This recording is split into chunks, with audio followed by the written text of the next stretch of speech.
22대 국회가 개원하자마자 종합부동산세 개편 논의가 급물살을 타고 있습니다. 여야 모두 종부세 완화 또는 폐지 필요성을 언급했는데 야당 내부에서는 아직 당 차원의 논의는 아니라며 이견도 있어서 22대 국회 화두가 될지는 지켜봐야 한다는 관측이 우세합니다. 취재 기자 연결합니다. 정인용 기자. 네, 국회입니다.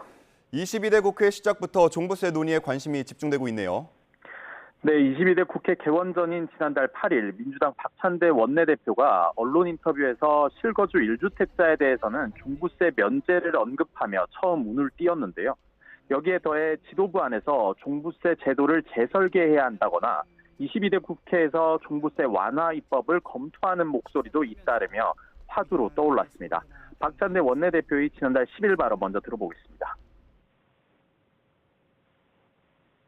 종부세와 관련된 국민들의 요구사항들이 많이 있어서 민주당이 그 부분과 관련된 검토는 필요하다라고 하는 이야기죠. 국민의힘은 민주당발 종부세 개편론을 기본적으로 환영하는 입장입니다. 추경호 원내대표는 과도한 세부담 때문에 종부세를 개편해야 한다는 문제의식을 갖고 있고 부분적 개편안을 마련 중이라고 밝혔는데요. 다만 민주당이 입장을 바꿀 가능성을 염두에 두고 향후 논의 과정에 대한 경계심도 드러냈습니다. 들어보겠습니다. 민주당이 진정성이 있다면 흔히 말하는 대로 간보기에서 한번 던지고 다시 역공으로 부자 감세 또 이따가 들고 나오고. 민주당 내부 이견도 적지 않습니다. 이해식 수석 대변인은 오늘 기자들과 만나 당내에서 현안으로 다루고 있지 않다며 선을 그었습니다. 아직은 다룰 시기가 아니라고 보고 있다면서 당장 정부 예산이 부족한 상황에서 여당이 국면 전환용 카드로 쓰려는 것 같은데 온당치 않다고 말했습니다. 이에 대해 국민의힘은 민주당이 오락가락하고 있다고 비판했습니다.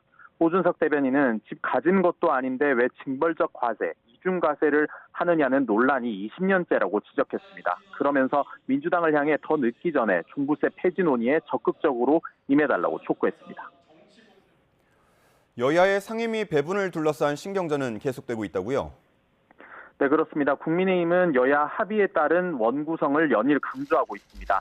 장동혁 원내 수석 대변인은 원구성 법정 시한과 다수결을 앞세워 상대를 겁박하는 것, 국회법을 오독하고 무시하는 행태라고 민주당을 비판했습니다.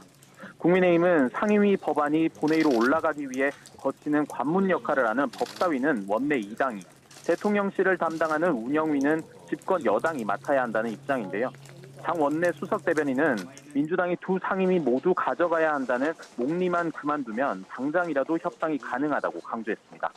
반면 민주당은 법적 시한을 거듭 내세우며 신속히 원구성을 완료하겠다고 여당을 압박하고 있습니다.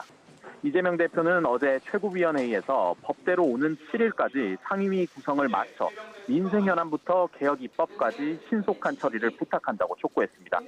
특히 대통령과 여당도 법대로 하는 걸 좋아하지 않느냐며 여당이 반대하고 합의해주지 않으면 합의될 때까지 미루는 게 어떻게 법이냐고 꼬집었습니다. 최상병 특검법과 민생회복지원금 지급을 담은 민생특별조치법을 발의한 민주당은 전국 주도권을 놓지 않으려는 행보도 이어가고 있는데요. 오늘 오후 서울역에서 최상병 특검법 관철을 위한 전국민 대회를 열 예정인데 민주당 지도부와 의원들이 총출동합니다. 국민의힘은 민주당의 이런 행보를 두고 벌써 거리에서 선동을 위한 생태 정치에 나서는 모습에 국민 걱정만 쌓여가고 있다고 비판했습니다. 오준석 대변인은 논평에서 민주당이 협치가 아닌 공세를 선택하며 선동을 시작했다면서 이런 행태에는 국민도 민심도 없다고 지적했습니다. 지금까지 국회에서 전해드렸습니다.